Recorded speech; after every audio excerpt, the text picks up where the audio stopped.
इंसानों की नकल करने में बंदरों और लंगूरों का कोई सानी नहीं है। आपको जानकर हैरानी होगी कि दुनिया में एक लंगूर रेलवे में सिग्नल मैन की नौकरी भी कर चुका है।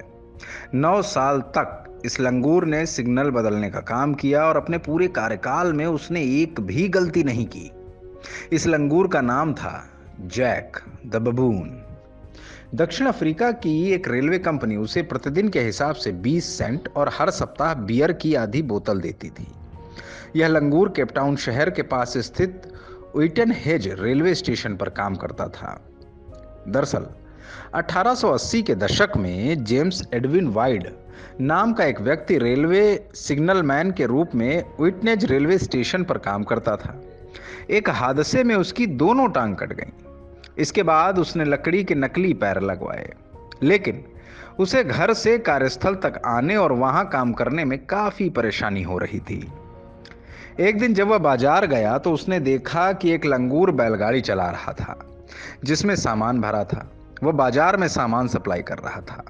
उस लंगूर को वाइड ने खरीद लिया और उसने नाम रखा जैक। जेम्स वाइड ने लंगूर को अपना निजी सहायक बना लिया और उसे ट्रेनिंग देनी शुरू कर दी।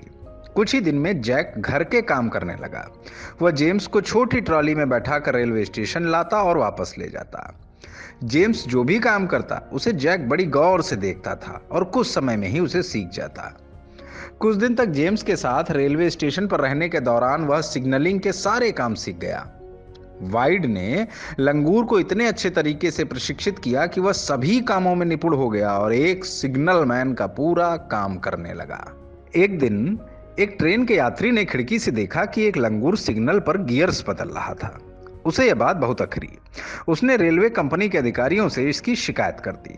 रेल अधिकारी जब मामले की जांच को गए तो वो देखकर चकित रह गए कि लंगूर जैक एक प्रशिक्षित सिग्नल मैन की तरह ही काम कर रहा था। ये देखकर उन्होंने उसका टेस्ट लिया। जैक परीक्षा में पास हो गया। जैक गाड़ी की सीटी से लेकर हर एक लीवर को अच्छे से जानता था। वह बहुत मेहनत और सतर्कता से काम करता था। उसकी इसी क्षमता को देखते हुए रेलवे कंपनी ने जैक को रेलवे में सिग्नल मैन बना लिया। उसे प्रतिदिन 20 सेंट और साप्ताहिक बियर की आधी बोतल का भुगतान किया जाने लगा। 1881 से लेकर 1890 तक जैक ने सिग्नल मैन के तौर पर काम किया। खास बात यह रही कि इस अवधि में उसने एक भी गलती नहीं की। 1890 में तपेदिक से उसकी मौत हो गई। जैक की मृत्यु के बाद उसकी खोपड़ी को दक्षिणी अफ्रीकी शहर ग्राम्सटाउन के अल्बानी संग्रहालय में रखा गया। संग्रहालय में यह खोपड़ी आज भी रखी है।